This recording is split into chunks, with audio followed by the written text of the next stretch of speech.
ಯಾಕೆ ಮಾಡ್ತೀರಾ? ಅನ್ನ ತಿನ್ರಿ. ಒಂದು ಟೀ ಹಾಕೊಳ್ಳಲ್ಲ. ಒಳ್ಳೆ ಅವ್ರು ಯಾರೋ ಪಾಪ ಅಲ್ಲಿ ಕಣ್ ಕಾಣಿಸ್ದೇ ಬಂದು ಹೇಳ್ತಾ ಇದ್ದ, ನಮ್ಮ ಅಪ್ಪ ಸತ್ತೋಗಿದ್ದಕ್ಕೆ 300 ರೂಪಾಯಿ ತಗೊಂಡಂತ. ನೀನೇ ಇರ್ಬೇಕು. ಅವನಿರೋ ಇನ್ನೊಬ್ಬ ಉಗಿತಾ ಇದ್ದ, ಅವನು ಹೌದು ಅವ್ನು ಕಳ್ಳ, ಅವ್ನು ಹಂಗೆ ಮಾಡೋದು ಅಂತ. ಎಷ್ಟು ಜನರ ಕೈಲಿ ಚಾಪ ಹಾಕಿಸ್ಕೊಂಡು ಒಳ್ಳೇದಾಗುತ್ತೆ ನಿಮ್ ಕುಟುಂಬಗಳಿಗೆ? ಯಾವನ ನೀನೋ ಇನ್ನೊಬ್ಬನೋ ಅವ್ನು ಹೇಳ್ತಾ ಇಲ್ವಾ, ಅವ್ನ ಫೋಟೋ ಗಿಟ್ಟ ತಗೋಬೇಕಾಗಿತ್ತು ನಾವು. ಪಾಪ ಅವ್ನ ಕಣ್ಣು ಕಾಣಿಸ್ತಾ ಇರ್ಲಿಲ್ಲ ಅವನಿಗೆ. ಇವಾಗ ನಾನು ರೆಡ್ ಸೀಟ್ ಕೊಡಕ್ಕಾಗ ಹೇಳಕ್ಕಾಗಲ್ಲ ಅನ್ಕೊಂಡು ಸುಮ್ಮನೆ ಆಗ್ಬಿಟ್ಟ ಅವನು. ಬರ್ಲಿ ಧಮಕಿ ಹಾಕೊಂಡು ಇನ್ನೊಂದು ಹಾಕೊಂಡು ಒಂದ್ ದಿವಸದಲ್ಲಿ ಮಾಡ್ಕೊಡೋ ಕೆಲಸ ನೋಡ್ಬಿಟ್ಟು ತಿಂಗಳಾನ್ಗಟ್ಲೆ ಮಾಡ್ತಿರಲ್ಲ. ನಿಮ್ಗೇನ್ ಮನುಷ್ಯತ್ವ ಇದೆಯಾ? ಯಾವ್ದು ಅವ್ರ ಅಪ್ಪಂದು ಅಮ್ಮಂದು ಸತ್ತೋಗಿರ್ತಾರೆ ಪಾಪ ಬಡವರು, ಒಂದು ಡೆತ್ ಸರ್ಟಿಫಿಕೇಟ್ ಬರ್ತಾರೆ ಅಂದ್ರೆ ಅವ್ರ ಹತ್ರ 200-300 ಕೇಳ್ತಿರಲ್ಲ. ನೀವೇನ್ ಅನ್ನ ತಿಂತೀರೋ? ಮಕ್ಕಳಿಗೆ ಏನ್ ತಿನ್ನಿಸ್ತೀರಾ? ಗೊತ್ತಾದ್ಮೇಲೆ ಅನ್ನ ತಿಂದ್ರಯ್ಯ? 500 ರೂಪಾಯಿ ಕೊಟ್ಟಿದ್ದೀನಪ್ಪ. ಏನ್ ನಿನ್ನ ಹೆಸರು? ಕಿರಣ್ ಕುಮಾರ್. ಯಾರಿಗೆ ಕೊಟ್ಟೆ? ಏನ್ ವಾಪಸ್ ಕೊಡ್ರಪ್ಪ. ಯಾವಾಗ ಕೊಟ್ಟೆ? ಮೊನ್ನೆ ತಗೊಂಡ ಡೆತ್ ಸರ್ಟಿಫಿಕೇಟ್ ಕೊಟ್ಟ? ಇವತ್ತು ಕೊಟ್ಟನಾ? ಕೊಟ್ಟಿರೋದು ತಗೊಂಡೇನಪ್ಪ. 500 ರೂಪಾಯಿ ಕೊಟ್ಬಿಡಪ್ಪ. 5 ರೂಪಾಯಿ ಬಿಟ್ಟು 495 ರೂಪಾಯಿ ಕೊಡು. ಹೋಗಪ್ಪ ತಗೋ. 5 ರೂಪಾಯಿ ಅದಕ್ಕಿರೋದು. 500 ರೂಪಾಯಿ ವಾಪಸ್ ತಗೋ. ಈಗ ನೀವು ಕೊಟ್ರೆ ಸರಿ, ಇಲ್ಲಾಂದ್ರೆ ಕೇಸ್ ಹಾಕ್ತೀವಿ. ಹಾಕಿದಾರೆ ಎಲ್ಲ ಸುಮ್ಮನೆ ಹಂಗೆಲ್ಲ ತಗೋಬಾರ್ದಪ್ಪ, ಒಳ್ಳೇದಲ್ಲ. ಏನ್ ಹಿಂಗ್ ಮಾಡ್ತೀರಿ? ಯಾಕೆ ಹಿಂಗ್ ಮಾಡ್ತೀರಾ? 2.5 ವರ್ಷದ ಹಿಂದೆ ಇದೇ ವ್ಯಕ್ತಿಗಳನ್ನ ಸುಮ್ಮನೆ ಬರ್ಲಿ ಈ ಕಡೆ. ಒಳ್ಳೆ ಒಳ್ಳೆ ಮಾತಾಡೋವಾಗ ಯಾವಾಗ ಮಾತಾಡ್ಬೇಕು ಅಂತ ಗೊತ್ತಾಗಲ್ಲ.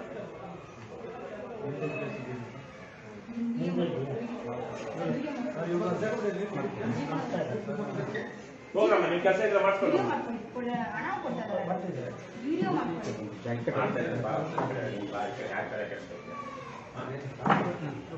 ಆಯ್ತಾ? ಫುಲ್ ಇದೆಯಾ? ಕಮ್ಮಿ ಇದೆಯಾ? ನಿನ್ ಯಾವ್ದಪ್ಪ ಹಣ? ಇವ್ ಹುಡುಗನ ಹೆಸರೇನು ಇದೆಯಾ? 500 ರೂಪಾಯಿ. ಏನ್ ನಿನ್ನ ಹೆಸರು? ಕಮ್ಮಿ ಇದೆಯಾ? ಕಿರಣ್, ಏನ್ ಓದಿದ್ಯಾ? ನಾನು ಸೆಕೆಂಡ್ ಪಿ ಯು ಮಾಡಿದ್ದೀನಿ. Second P U. ಯಾರು ತೀರೋಗಿರೋದು? ನಮ್ಮ ತಾತ. ನಿಮ್ ತಾತ. ಈಗ ನಿಮ್ ತಾತ ತೀರೋಗಿರೋದಕ್ಕೆ ನಿನ್ಗೆ ಅಲ್ಲ ಇರೋದು ಫೀಸ್ ಇರೋದು 5 ರೂಪಾಯಿ. 500 ರೂಪಾಯಿ ಕೊಟ್ಟೆಲ್ಲ, ನೀನೇನ್ ಮಾಡ್ತೀಯಾ? ಗೊತ್ತಿಲ್ಲ ಸರ್. ಏನ್ ಗೊತ್ತಿಲ್ಲ? ಸೆಕೆಂಡ್ ಪಿ ಸಿ ಓದಿದ್ದೀನಿ ಅಂತೀಯಾ? ಅವ್ನು ಯಾರು ಕೇಳಿದಷ್ಟು ಕೊಟ್ಬಿಡಕ್ಕಾಗುತ್ತಾ? ಯಾರ ಜೊತೆ ಹಿಡ್ಕೊಂಡ್ ಬಂದೆ? ನಿನ್ನ ಬಂದ ನೇರವಾಗಿ? ಇನ್ಯಾರ ಜೊತೆ ಮಧ್ಯೆ? ಒಬ್ನೇ ಬಂದು. ಎಷ್ಟು ದಿವಸ ಆಯ್ತು ಕೊಟ್ಟು? ಶನಿವಾರ ಕೊಟ್ಟಿದ್ದು. ಇವತ್ತಾಯ್ತಾ? ಎಷ್ಟು ದಿವಸದಲ್ಲಿ? ಈಗ ಶನಿವಾರ ಅಂದ್ರೆ ಬಂದು ಅವ್ರಿಗೆ ಡೆತ್ ಆಗಿದೆ ಅಂತ ಇನ್ನೊಂದು ನೀನೇನಾದ್ರು ಕೊಟ್ಟಿದ್ದ? ಏನ್ ಕೊಟ್ಟಿದ್ದೆ? ದಾಖಲೆಗಳು ಕೊಟ್ಟಿದ್ದ? ಯಾಕಪ್ಪ ನೀನ್ ತಗೊಳ್ಳಲ್ಲ ಅಂದೆಲ್ಲ? 800 ರೂಪಾಯಿ ತಗೊಂಡಿದ್ಯಲ್ಲಪ್ಪ. ಇವ್ರು 200 ರೂಪಾಯಿ ಹೇಳಿದೆ. ಏನ್ ಹೆಸರು ನಿಂದ? ವೆಂಕಟೇಶ್. ನಿನ್ನ ಹೆಸರೇನಪ್ಪ? ಕಿರಣ್ ಕುಮಾರ್. ಕಿರಣ್. ನೀನ್ ವಾಪಸ್ ಬಂತಾ? ನೀನ್ ಯಾಕೆ ಬರೀ 5 ರೂಪಾಯಿ 10 ರೂಪಾಯಿ ಕೆಲಸಕ್ಕೆ ಎಲ್ರಿಗೂ 500 ರೂಪಾಯಿ 1000 ರೂಪಾಯಿ ಕೊಡೋದು ನಿನ್ ಕೆಲಸ? ಗೊತ್ತಿಲ್ಲ ಸರ್ ನನ್ಗೆ ಎಷ್ಟು ಕೊಡ್ಬೇಕಂತ ಇದೆ. ಗೊತ್ತಿಲ್ಲ. ಸೆಕೆಂಡ್ ಪಿ ಸಿ ಓದಿದ್ದೀನಿ ಅಂತ ಗೊತ್ತಾಗಲ್ವಾ? ಮಾತ್ರ ಏನ್ ಮಾಡ್ತೀರಾ? ಅವ್ರು ಸೆಕೆಂಡ್ ಪಿ ಸಿ ಕ್ವಾಲಿಫಿಕೇಶನ್ ಎಷ್ಟಪ್ಪ ನೀನ್ ಓದಿರೋದು? ನೀನು ಅಷ್ಟೇ ಸೆಕೆಂಡ್ ಪಿ ಸಿ ಓದಿರೋನು. SDA minimum qualification second P C ಓದಿರೋದು. ಅವ್ನು ಗೊತ್ತಿದೆ, ನಿನ್ ಗೊತ್ತಿರಲ್ವಾ? ಏನ್ ಕೆಲಸ ಮಾಡ್ತೀಯಾ? ಡ್ರೈವಿಂಗ್ ಮಾಡ್ತಾ ಇದ್ದೀನಿ. ಡ್ರೈವಿಂಗ್. ನಿನ್ಗೇನಾದ್ರು ಯಾರು ನಿನ್ಗೂ ಹಿಂಗೆ ಲಂಚ ಕೊಡ್ತಾರಾ? ನೀನ್ ತನ್ನ ಲಂಚ ಕೊಡಕ್ಕೆ ಕಷ್ಟಪಟ್ಟು ದುಡಿತೀಯಲ್ಲ. ಇವತ್ತಿಂದ ಸರಿ ನೀನ್ ಕಷ್ಟಪಟ್ಟು ದುಡಿತೀಯಾ? ಕಷ್ಟಪಟ್ಟು ಅದೇನಿದೆ ಅಷ್ಟೇ ಕೊಡ್ಬೇಕು. ಯಾರು ಲಂಚ ಕೇಳದ ಅಂದ್ರೆ ನೀನ್ ಅವ್ನು ನಿರಾಕರಿಸಬೇಕು. ನಿನ್ ಕೆಲಸ ಪ್ರಾಮಾಣಿಕವಾಗಿ ನ್ಯಾಯಬದ್ಧದು. ನೀನ್ ದುಡ್ಡು ಕೊಡದೆ ಮಾಡಿಸ್ಕೊಳ್ಬೇಕು. ಫೀಸ್ ಏನಿದೆ ಅಷ್ಟು ಕೊಡ್ಬೇಕು.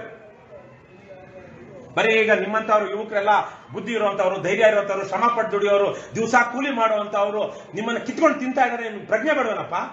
500 ರೂಪಾಯಿ ಎಲ್ಲಿಂದ ಬರುತ್ತೆ ನಿನ್ಗೆ? ನೀನೇನೋ ಕಳ್ತನ ಮಾಡ್ತೀಯಾ? ಏನ್ ಡ್ರೈವಿಂಗ್ ಮಾಡ್ತೀಯಾ? Car driving. ಏನ್ ರಕ್ತಚಂದನ ಏನಾರು ಹಾಕೊಂಡು ಹೋಗ್ತೀಯಾ? ಇಲ್ವಲ್ಲ. ದಿವಸ ಕಷ್ಟಪಟ್ಟ ತಾನೇ, ಬೆವರು ಒರೆಸಿದ ತಾನೇ, ಪೆಟ್ರೋಲ್ ಹಾಕಿದ್ರೆ ತಾನೇ ನೀನ್ ಬರೋದು. ನೀನ್ ಹೋಗ್ಬಿಟ್ಟು 500 ರೂಪಾಯಿ ತರಕ್ಕೆ ಇನ್ನೆಷ್ಟು ಎಲ್ಲೆಲ್ಲಿ ಕೊಟ್ಟಿದ್ಯಾ? ಮಾಡ್ಬೇಡ್ರಪ್ಪ ಹಾಗೆಲ್ಲ. ಕಷ್ಟಪಟ್ಟು ದುಡಿಯೋರು ನೀವು ಕೇಳ್ಕೊಳ್ಬೇಕು, ತಿಳ್ಕೊಳ್ಬೇಕು. ನಿಮ್ಮ ಅಜ್ಞಾನಕ್ಕೆ ಬೇರೆ ಯಾರು ನಿಮ್ ಸಹಾಯ ಬರೋದಿಲ್ಲ. ನೀವು ಜ್ಞಾನವಂತರಾಗಬೇಕು, ಮಾಹಿತಿ ತಿಳ್ಕೊಳ್ಬೇಕು. ಪ್ರಜಾಪ್ರಭುತ್ವ ಇದು. ನೀವು ಶೋಷಣೆಗೊಳಗಾಗಬಾರದು. ಎಲ್ಲ ಕರೆಕ್ಟ್ ಆಗಿದೆಯೇನಪ್ಪ? ಏನಪ್ಪ ಹೆಸರು? ವೆಂಕಟೇಶ್. ಎಲ್ಲ ಕರೆಕ್ಟ್ ಆಗಿದೆಯಾ? ಇದಕ್ಕೆ ಸೀಲಿಗೆ ಹಾಕಿದಾರಾ? ಹಾಕ್ಬೇಕಾ? ಎಲ್ಲ ಇದೆಯಾ? ಮತ್ತೆ ಅವ್ನು ಇನ್ನೊಂದ್ಸಲ ಬರೋಕ್ ಬೇಕಾಗಿಲ್ಲ ಅಲ್ವಾ? ಇಲ್ಲ ಅದಿಲ್ಲ ಇದಿಲ್ಲ ಅಂತ ಹೇಳಿ. ಇನ್ 4 ಕಾಪಿನಾ? 5 ಕಾಪಿನಾ? ಇವತ್ತು ತಗೊಂಡಿದ್ದ? ಸರಿ. ಇನ್ಮೇಲೆ ಒಳ್ಳೆ ಕೆಲಸ ಮಾಡು. ಯಾರ ಮೇಲೆ ಲಂಚ ಕೊಡ್ಬೇಡ. 5 ರೂಪಾಯಿ ಅಂತೇಳಿ ಡೆತ್ ಸರ್ಟಿಫಿಕೇಟ್ ಬೋರ್ಡ್ ಹಾಕಿ ಎಲ್ಲರಿಗೂ.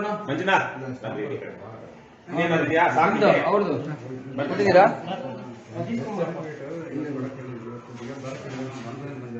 ದಾವಣಗೆರೆಯಿಂದ ಯಾಕಪ್ಪ ಇವ್ರದ್ದು ಇದ್ರೆ? ವೆಂಕಟೇಶ್ ಇವ್ರದ್ದು ಇವತ್ತೇನು ಬರೋದಕ್ಕೆ ಕೇಳಿದ್ರೆ ಅಂತೆ. ಅವ್ನ ದಿವಸ ಕೆಲಸ ಬರ್ಬೇಕಾ? ಇನ್ಯಾರು? ಏನಪ್ಪ ನಿಮ್ಮ ಹೆಸರು? ಇವ್ರದೇನೋ ಇದ್ರೆ ಮಾಡ್ಕೊಡಪ್ಪ. ಹೋಗ್ರಪ್ಪ. ಎಷ್ಟು ಕೊಟ್ಟಿದ್ಯಾ ನೀನು? ಅವರು 300 ರೂಪಾಯಿ ಸಿಗ್ತಾನೆ ಸರ್. ನೀನ್ ಎಷ್ಟು ಕೊಟ್ಟಿದ್ಯಾ? 300 ರೂಪಾಯಿ. 300 ರೂಪಾಯಿ ಕೊಟ್ಟಿದ್ಯಾ? ನೀನೇನು ಓದಿದ್ಯಾ? ನಾನು ಬಿ ಓದಿನಿ ಸರ್. ಹಾ? ಬಿ ಇಂಜಿನಿಯರಿಂಗ್ ಆಗಿದೆ. ಇಂಜಿನಿಯರಿಂಗ್. ನಾನು BE ಮತ್ತು ME. ನಾಚಿಕೆ ಆಗಲ್ಲ ನಿಂಗೆ? ಅಲ್ಲ ಸರ್, ಏನ್ ಹೆಸರು? ಆಕ್ಚುಲಿ ನಾವು ಬಂದಿರೋದು ಊರಿಂದ ನೀನ್ ಎಲ್ಲಿಂದ ನಾನು ಬಂದಿರಯ್ಯ? ಲಂಚ ಕೊಡೋದು ನಿಂಗೆ ನಾಚಿಕೆ ಆಗಲ್ಲ? ಏನ್ ಬಿ ಓದಿದ್ಯಾ ನೀನು? ಸುಮ್ನೆ ಬಿ ಏನಾದ್ರು ಕಾಪಿ ಮಾಡುದ? ಅಲ್ಲ ಸರ್, ಬಿ ಓದೋದು ಕಷ್ಟನಾ ಸುಖನಾ? ಕಷ್ಟ ಅಲ್ವಾ? ಬಿ ಮಾಡಿದ್ಯಲ್ವಾ? ನಿನ್ನಂತವ್ರು ಇಂಜಿನಿಯರಿಂಗ್ ಮಾಡಿರುವಂತವ್ರನ್ನ ಈ ತರ ಲಂಚ ಕೊಡ್ತಾ ಹೋದ್ರೆ ದೇಶ ಕಾಪಾಡೋರು ಯಾರು? ಸುದ್ದಿ ಚಾನಲ್, ಕ್ಷಣ ಕ್ಷಣದ ಸುದ್ದಿಗಾಗಿ.